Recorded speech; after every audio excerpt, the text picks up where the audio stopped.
निवेश की दुनिया में कुछ नाम ऐसे हैं जो बस हमेशा याद रखे जाते हैं, और फिलिप फिशर उन्हीं में से एक हैं। आज हम उन्हीं की philosophy, common stocks, uncommon profits को डिकोड करने वाले हैं।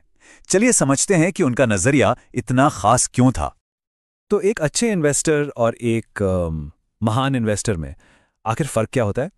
अक्सर जवाब इस बात में छिपा होता है कि वो कौन सा रास्ता चुनते हैं। देखिए, ज्यादातर लोग क्या करते हैं, वो भीड़ के पीछे भागते हैं, शॉर्ट टर्म ट्रेंड्स देखते हैं, कीमतों पर फोकस करते हैं।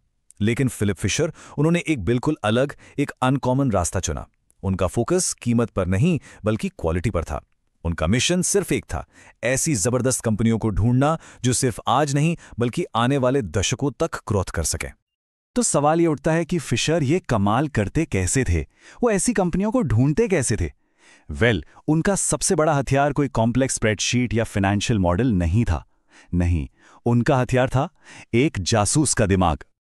उन्होंने अपने इस मेथड को एक बड़ा ही मजेदार नाम दिया, स्कटलबट।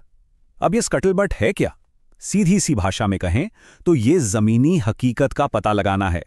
मतलब कंपनी के कस्टमर्स से, उसके सप्लायर्स से, यहां तक कि उसके कॉम्पिटिटर्स से बात करके वो जानकारी निकालना जो किसी एनुअल रिपोर्ट में कभी नहीं मिलेगी।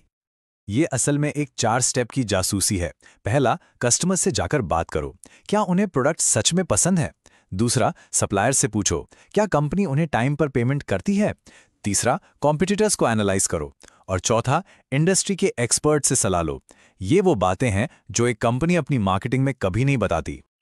तो मकसद सिर्फ नंबर्स देखना नहीं है ना, असली गोल तो उन रियल वर्ल्ड इनसाइट्स को खोजना है, उस स्टॉक के पीछे की असली कहानी को समझना है जो कोई भी फाइनेंशियल स्टेटमेंट कभी कभी बयान नहीं कर सकता। ओके, तो मान लीजिए कि जासूसी का काम पूरा हो गया, अब क्या? यहीं पर फिशर का दूसरा पावरफुल टूल सामने आता है, उनकी वो फेमस 15 पॉइंट वाली चेकलिस्ट। और ये कोई ऐसी वैसी चेकलिस्ट नहीं है, ये 15 सवालों का एक ऐसा मजबूत फिल्टर है जिसे सिर्फ वही कंपनियां पार कर सकती थीं जिनमें सच में दशकों तक एक्सेप्शनल ग्रोथ देने का दम हो।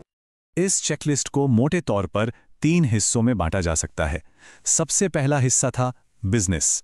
यहां फिशर ये देखते थे कि क्या कंपनी के प्रोडक्ट्स में लॉन्ग टर्म पोटेंशियल है, क्या वो रिसर्च एंड डेवलपमेंट यानी R&D में लीडर हैं, और क्या उसके पास कोई तगड़ा कॉम्पिटिटिव एडवांटेज है। फिर आता था दूसरा और शायद सबसे जरूरी हिस्सा, लोग।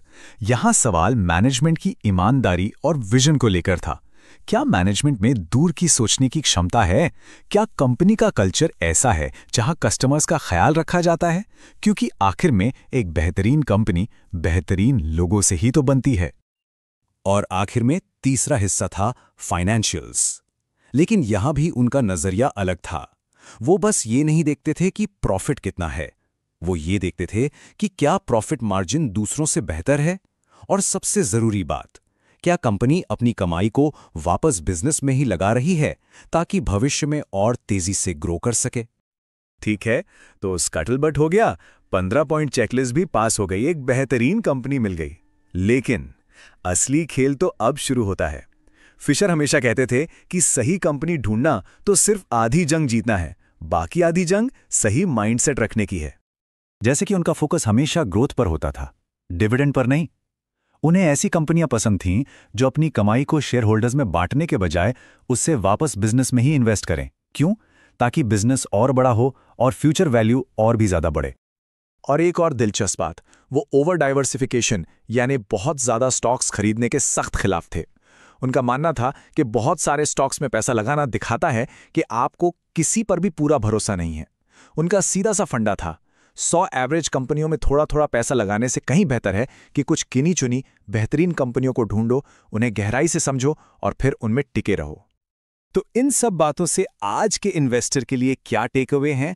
फिलिप फिशर की फिलॉसफी से हम आज क्या सीख सकते हैं?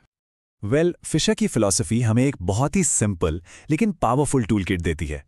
पहला टूल, एक मैग्नीफाइंग ग्लास यानी स्कटलबट का इस्तेमाल करके जासूसी करो। दूसरा टूल, एक कैलेंडर जो हमें सिखाता है कि दिनों में नहीं दशकों में सोचो। और तीसरा और सबसे जरूरी टूल, हमारा अपना दिमाग।